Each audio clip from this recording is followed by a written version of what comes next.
All right, pleased to be joined by the general manager of the Calgary Flames, Craig Conroy, talk about this latest trade. Noah Hanifin going to the Vegas Golden Knights in exchange for Daniil Miromanov and a couple of picks, a first-round conditional and a second-round conditional as well. Maybe first, let's just start with the return. And obviously, a lot of conversation goes into this, but how were you able to find a way to create this deal with Vegas today?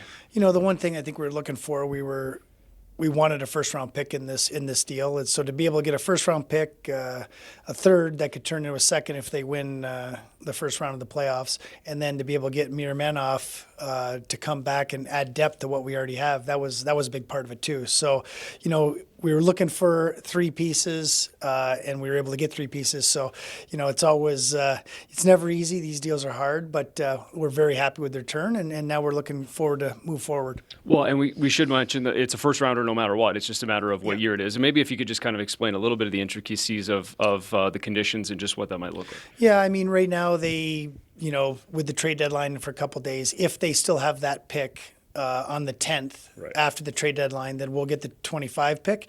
And if we don't, then we'll get the 26th pick with no conditions on it. So we know it's a little bit pushed out, but we have a couple first round picks this year, 2 next year, and then it would add depending upon if it's 2 or 3, and then we'd just keep moving forward. Well, and then you look at after the trade with Dallas, you got a couple in the second there as well. I mean, maybe just the importance of the significance of these picks and how high they are, obviously, whether it be this year or looking ahead to 2025 as well. Yeah, we've been able to add some players to the group, bringing back some depth players, and even added Hanley the other day was a big pickup for us. We were lucky to be able to get him off waivers, and so that's going to give us some depth, but also to be able to add those picks and prospects. It really, you start looking at our draft board, and we have a lot of opportunities to find players. Right. And maybe the kid now, Miromanov, defenseman, obviously, has spent some time in Canada, Russian descent, but just about him and what you guys have been able to watch and track over the years.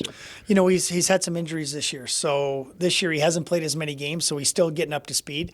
But we've really liked him in years past, so we know he's with those injuries. It might take a little time, but he's good size, moves well, really good shot, sees the ice well, and he defends well. So we want to bring him in and just get him acclimated and get him playing. I mean, he hasn't played many games this year, so that's the first thing, just get him playing. Well, and then maybe just the opportunity for him, as you mentioned. Then if they're an opportunity to play, but maybe just to earn the spot too on a decor where there's some changes here and some opportunity. Exactly. I mean, I think that when you're looking at different players, sometimes people just haven't gotten an opportunity, a chance. They have a very good, strong decor in Vegas.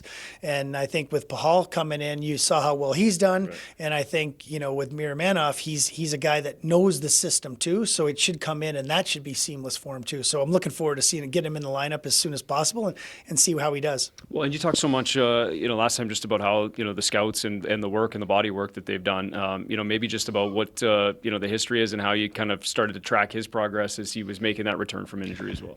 I think because he's out west, we got to see him a lot before. So we really liked him. Unfortunately, like anything, he's got a couple injuries and it was set back a little bit, but you watch the progress and we're thinking, okay, he's going to take a little while to get back up to speed, but we really think there's a really, really good player there for us.